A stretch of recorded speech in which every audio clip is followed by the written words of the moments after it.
For centuries, we've been trying to pinpoint the soul. We've looked in the brain, in the heart, searching for a specific location. But what if we've been looking at all the wrong places? What if the soul isn't a thing at all? What if it's something that happens in the space between? Okay, think about a car for a second. It's this incredible piece of engineering, right? It's full of potential, ready to go. But by itself, it's just a lump of metal. It has all the capability in the world, but no life.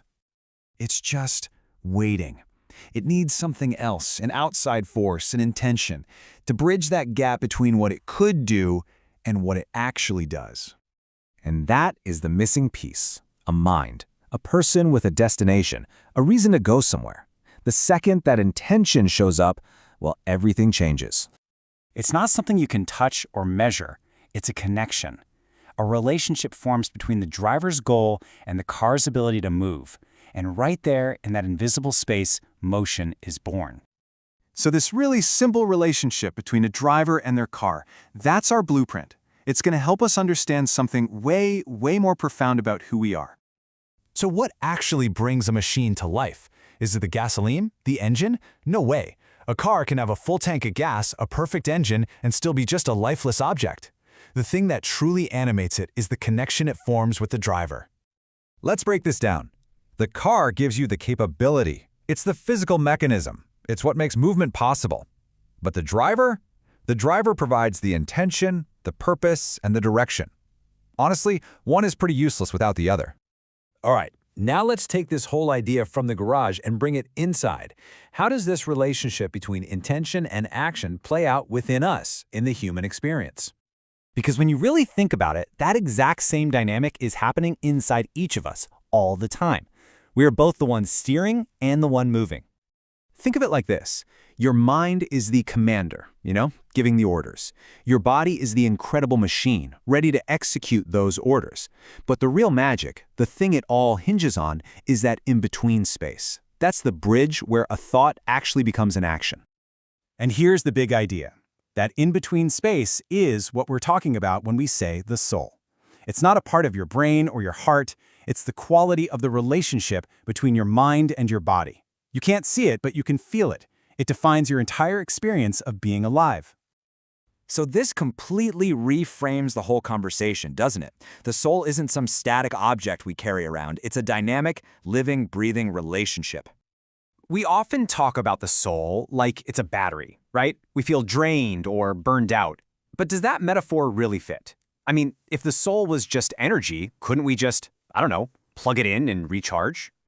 Just look at the difference here. Energy, it runs out. But when we feel lost or depressed, our soul doesn't just evaporate. The relationship gets distorted. The connection gets weaker, quieter. It loses its clarity. And that's the key, isn't it? You don't measure a relationship with a fuel gauge. You heal it. That just feels so much closer to what it's actually like to be human. Which brings us to a whole new definition. The soul isn't in the mind or in the body. It's an emergent property. It's something that arises from the interaction between them and also with the world around us. And this is everything. The soul isn't some object you have. It's the quality of the connection you cultivate. When that connection is strong, clear, and healthy, life feels vibrant and full of meaning. When it's weak or broken, life can feel pretty empty. Thinking of the soul as a relationship, well, it changes everything. It means we're not just passengers along for the ride. It means we have real power to actively shape our own sense of purpose.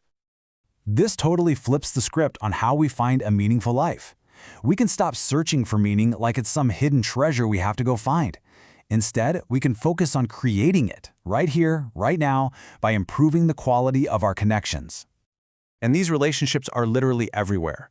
It's the relationship you have with yourself, with your own body. It's your connection to other people, sure, but also your relationship with your own story, your past, and your hopes for the future. Meaning is born in all of these interactions. And you know what the best part is? This gives us a clear path forward, a game plan. If your soul is the sum of your relationships, then you can actively work on it.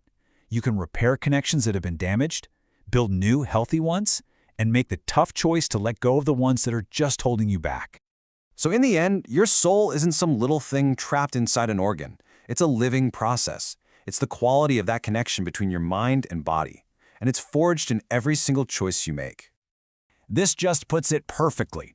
The soul stops being a noun and becomes a verb. It's not something you have, it's something you do. It's an ongoing act of creation.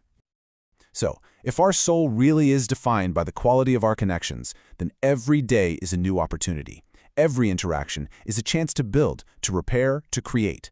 So the question isn't where is your soul? The real question is, what relationship will you build today?